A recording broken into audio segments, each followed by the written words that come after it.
So here's what we're waiting on. Three things.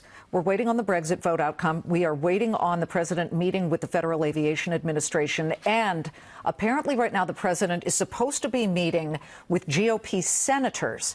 And we don't know what he's discussing, but it will possibly include this threat of slapping a 25% tariff on foreign cars that are imported to the United States.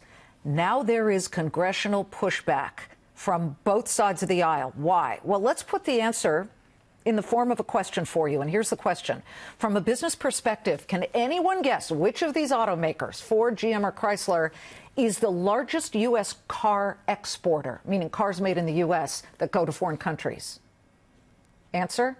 None of the above. Who is it? For the fifth year in a row, Germany's BMW is the biggest exporter of American-made cars. 34,689 model SUVs, all pumped out of its plant in Greer, South Carolina, made by American labor. Our next guests both represent states where foreign car companies employ thousands of workers. They are co-sponsoring a bill that would prevent the Trump administration from hitting foreign car companies with punishing tariffs. We welcome Alabama Democrat Congresswoman Terry Sewell and Indiana Republican Congresswoman Jackie Walorski. Congresswoman Walorski, I'm going to start with you. Give us a snapshot of how this bill you've co-sponsored with Congresswoman Sewell would stop potential tariffs on foreign cars in their tracks. Well, this is an important bill. Number one, I've been involved in this a long time. I have a very large manufacturing district, one of the largest in the country. We've been on this issue of tariffs and trade and now enter this conversation about autos. So in my district, we make all the RVs, boats, and trailers you could possibly imagine with the steel and aluminum tariffs that have to come off of the USMCA. But this is what happens when you start talking autos and component pieces and parts that are made for autos, and that goes from California, the impact, to New York, and it impacts all of us. Everyone. That are everybody. But it also can bleed into the RVs, the boats, and the trailers that are made in my district. Who's going to say if you make a component part that goes into 7 different vehicles and also something that's not an auto vehicle, what do you do then? This would have horrific consequences. It's too broad, it's too big, and we should be using a scalpel and not an axe. You know, I forgot about Elkhart, Indiana, but yes, in Indiana it's are. GM, Honda, Subaru, Toyota, and now Congresswoman Sewell.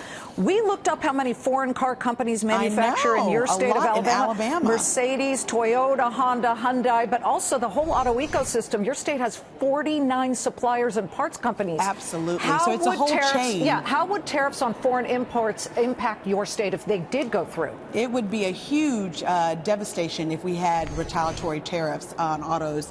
In my district alone, and my district is one of the poorer districts in the state of Alabama, but we have Mercedes-Benz and Hyundai. And of course, Mazda, Toyota just announced that they're going to be in North Alabama. But it would really affect the whole supply chain when it comes to autos. And so what our bill does, and I think that it's a show of civility and more importantly bipartisan support for the jobs that it would mean in both of our districts and all across America.